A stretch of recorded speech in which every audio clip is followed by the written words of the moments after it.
Hello guys, IPL தொடர் 2024 உடைய நேற்றைய போட்டியில் பார்த்தீங்கன்னா டெல்லி கேபிட்டல்ஸ் மற்றும் ஜிடி அணிகள் மோதின. இந்த இரண்டு அணிகளுக்குமே பார்த்தீங்கன்னா இதுவரைக்கும் நடைபெற்ற அனைத்து போட்டிகளுமே லோ ஸ்கோரிங் த்ரில்லராக அமைஞ்சிருந்தது. இந்த வருடமும் பார்த்தீங்கன்னா இவர்களுக்கிடையேயான முதல் போட்டியில் ஜிடி அணி 89 ரன்கள் மட்டுமே குவிச்சிருந்தாங்க. இதுதான் பார்த்தீங்கன்னா இந்த வருடத்துடைய குறைந்தபட்ச ஸ்கோராக பதிவாயிருக்கு.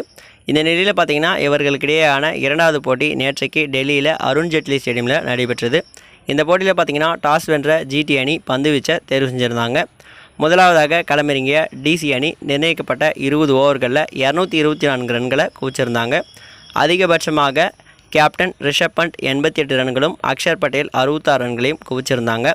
ஜிடி தரப்பிலிருந்து சந்தீப் வாரியர் அதிகபட்சமாக 3 விக்கெட்டுகளை வீழ்த்தியிருந்தார். பின்னர் 225 ரன்களை இலக்காக வச்சு களமிறங்கிய ஜிடி அணி 20 ஓவர் முடிவில் 220 ரன்கள் மட்டுமே எடுத்திருந்தாங்க. இதன் காரணமாக டிசி அணி 4 ரன்கள் வித்தியாசத்தில் திரில் வெற்றி அடைஞ்சிருந்தாங்க. அதிகபட்சமாக ஜிடி தரப்பிலிருந்து சாய் சுதர்ஷன் 65 ரன்களையும் டேவிட் மில்லர் 55 ரன்களையும் குவிச்சிருந்தாங்க. டெல்லி கேபிட்டல்ஸ் அணி தரப்பிலிருந்து அதிகபட்சமாக ரஷீத் சலாம் 3 விக்கெட்டுகளையும் குல்தீப் யாதவ் 2 விக்கெட்டுகளையும் வீழ்த்தியிருந்தாங்க. மேலும் இந்த போட்டியில் 2 கேட்சுகள் மற்றும் 88 ரன்கள் குவிச்ச டெல்லி கேபிட்டல்ஸ் அணியுடைய கேப்டனான ரிஷப் பண்ட் ஆட்டநாயகனாக தேர்வு செய்யப்பட்டிருந்தார். இதை பற்றி உங்களுடைய கருத்து என்ன அப்படின்னு மறக்காமல் கமெண்ட் பாக்ஸில் ஷேர் பண்ணுங்கள். மேலும் இந்த மாதிரி இன்ட்ரெஸ்டிங்கான நியூஸ் நினச்சிங்கன்னா மறக்காமல் நம்ம சேனலை சப்ஸ்கிரைப் பண்ணிக்கோங்க. தேங்க்யூ ஃபார் வாட்சிங்.